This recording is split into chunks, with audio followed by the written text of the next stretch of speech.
اس کے اور اس کی اولاد نے ساری زندگی ریاست اور فرد کے درمیان تعین کرتے ہوئے زندگی گزار دی۔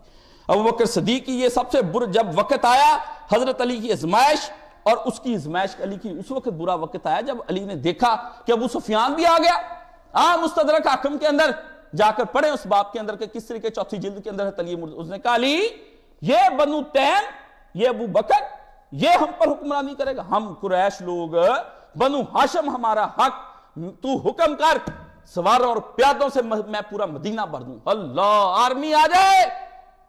ابو سفیان جو مرضی تھا، میری بات یاد رکھ لیں، ابو سفیان کا ٹیکا تھا پورے عرب کے اندر، دنیا جانتی تھی اس کو۔ ابو سفیان کو معمولی آدمی تھا، حضرت معاویہ کا خاندان کو معمولی لوگ تھے، وہاں کے چودھری تھے، نمبردار تھے، ان کو پتا تھا بندے کیسے اکٹھے کرنے، ہلچل کیسے مچا دی جاتی ہے، وہ دنیا ان کی سیاب مانتی تھی ان کو۔ وہ ٹکراؤ ہوا ہے تو دو اعلیٰ قوتوں کا علی کے ساتھ ہوا، علی کو معمولی آدمی نہیں تھا۔ ابو سفیان نے کہا ابھی تو پورا مہاجر، پورا مکہ میرے پیچھے، وہ آج بھی مجھے مانتے ہیں، اندر دلوں میں رہتی ہے نا بات، بندے چھوڑتے نہیں۔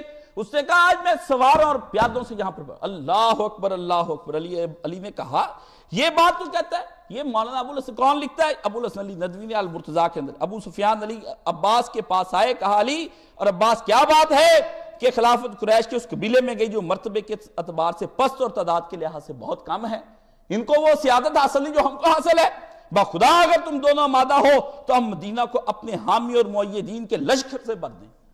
ذرا بات تو کر، اکھدا اشارہ کر، علی ویکفے ہندی کی، اللہ اللہ اللہ اللہ۔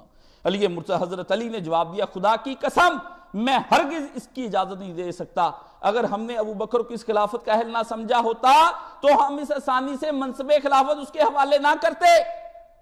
آپ نے الٹی ابو بکر کی حمایت کرنی شروع کر دی۔ آپ نے فرمایا میں اگر ابو بکر کو نہ سمجھتا میں اس کو دیتا، میں سمجھتا اس کو وہ اہل اس کی ہونی چاہیے۔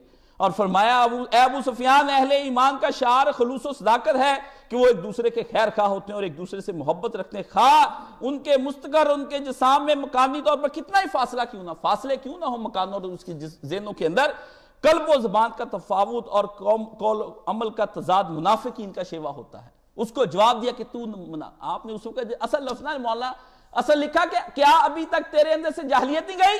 عدو اللہ، اللہ کے دشمن ہے تو، اسلام سے پہلے بھی اسلام کا برا تکتا رہا، اب بھی اسلام کا برا۔ یہ ہے فرد اور ریاست کے درمیان۔ یہ علی نے وہ فاصلہ طے بنایا کہ نہیں، بندے کے اپنے جتنے مرضی حقوق پر مال ہو جائیں، فرد ہی ہے نا، اس کی کون سی بات ہے۔ یہ وقت نفس پر چھری چلانے کا ہے، اس وقت عالم اسلام دیکھنا ہے کہ اس کو کیسے بچانا ہے۔ اس وقت اگر وہ موقع ہوتا مرتدین باہر سے حملہ کر دیتے، منافقین اندر سے حملہ کر اسلام کا چراغ گل کرنے کی کوشش کی، پوری کوشش جاری ہو گئی۔ اسی وقت سارے منافقین ایک طرف ہو گئے، کیونکہ انصار بھی الگ ناراض، ساری دنیا تو ناراض ہوئی بیٹھی تھی۔ سعد بن عبادہ ایک طرف ہو گیا، یہ علی کے گھر میں ایک طرف۔ اس وقت علی مرتضیٰ نے پورا سوچا کہ اس وقت میں اگر اپنا شروع کر دوں نا یہاں پہ کام، تو کام خراب ہو جاتا ہے۔ روایت جیسے